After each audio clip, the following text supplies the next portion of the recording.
नमस्कार. आज आहे गणेश जयंती. त्यानिमित्त म्हटलं चला आपण बनवूया उकडीचे मोदक. आता उकडीचे मोदक करायला तर खूपच वेळ लागतो. म्हणून म्हटलं जितकं सोपं होईल त्या पद्धतीने आपण बनवूया. त्यासाठी मी एक नारळ घेतलं आणि त्याचं जे वरचं शेल आहे ते काढून घेण्यासाठी मी त्याला आधी गॅसवर गरम करून घेतलं.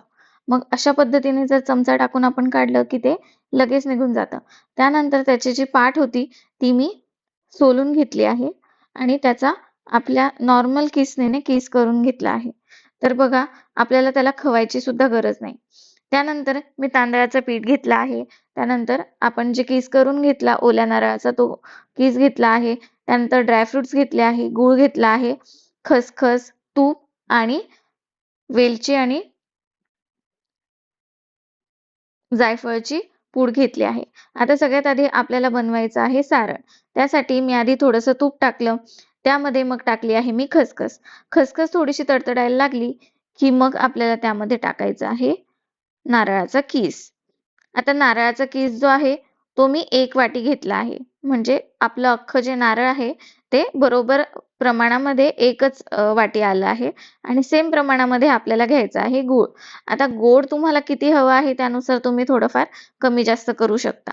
आता ते व्यवस्थित मिक्स करून घ्यायचं. गूळ मेल्ट झाला, की मग आपल्याला त्यामध्ये टाकायचे आहे ड्रायफ्रुट्स. ड्रायफ्रुट्स जे आहेत ते थोडेसे आपल्याला बारीक करून घ्यायचे आहे. थोडेसे म्हणजे ते छान लागतील आणि मध्ये-मध्ये पण येणार नाही मोदक वळताना. त्यानंतर मग जायफळ आणि वेलदोड्याची पूड टाकली. नंतर बनवायचं आहे आता आपल्याला वरचं कव्हरिंग. मोदकचं जे कव्हरिंग आहे ते आपल्याला बनवायचं आहे. त्यासाठी मी 2 कप पाणी घेतलं. त्यामध्ये 1 चमचा तूप टाकलं. आता पाणी थोडंसं उकळायला लागलं, की त्यामध्ये चिमूटभर मीठ पण टाकायचं आहे आणि तेही व्यवस्थित मिक्स करून घ्यायचं आहे. पाणी बघा थोडंसं उकळायला लागलंय, तर मी जे तांदळाचं पीठ आहे, ते सुद्धा त्यामध्ये टाकून घेते आहे. 2 कप पाणी घेतलं, तर त्याच्या सेम प्रमाणामध्ये आपल्याला त्याच्यामध्ये टाकायचं आहे तांदळाचं पीठ आणि पीठ टाकलं, की लगेच ते व्यवस्थित हलवून घ्यायचं आहे आणि त्यानंतर गॅस बंद करून द्यायचा आहे आणि 5 ते 10 मिनिटासाठी ते जे मिश्रण आहे, ते झाकून ठेवायचं आहे. आता 10 मिनिटं झाले आहेत. त्यानंतर ते जे मिश्रण आहे, ते मी एका ताटामध्ये काढून घेतलं आहे आणि लगेचच मग आपल्याला ते व्यवस्थित मळून घ्यायचं आहे.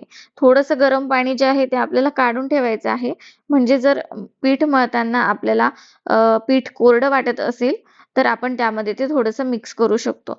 थोडं-थोडं पाणी मिक्स करून घ्यायचं आणि घट्ट गोळा मळत राहायचा आहे. जोपर्यंत गोळा जो आहे तो ताटाला सोडत नाही, तोपर्यंत तो मळून घ्यायचा आहे. बघा अशा पद्धतीने छान मळून घ्यायचा आहे.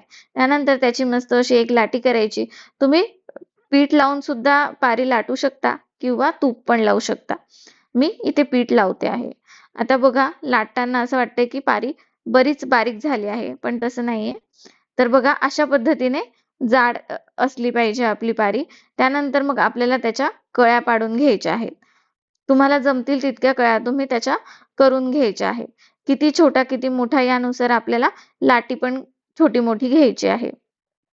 आता कळ्या माझ्या झाल्या आहेत, तर त्याच्यामध्ये जे सारण आहे ते मी टाकून घेते आहे आणि त्यानंतर जेव्हा आपल्याला मोदक दाबून घ्यायचा आहे, तेव्हा सगळ्या ज्या कळ्या आहेत त्याची डायरेक्शन जी आहे ती एका साइडला करून घ्यायची आणि अशा पद्धतीने जो आहे तो आपला मोदक जो आहे वळून घ्यायचा आहे. वरच्या साइडला जे एक्स्ट्रा पीठ आलं आहे ते काढून घ्यायचं आहे.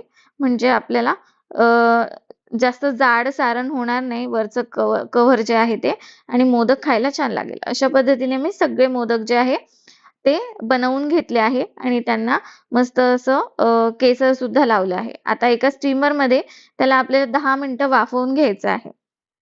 बघा 10 मिनिटं झालेले आहे आणि आपले छान असे मोदक जे आहे ते तयार झालेले आहे. तर तुम्हाला हे मोदक कसे वाटले हे नक्की कमेंट करून सांगा. तुम्ही असे मोदक बनवले का?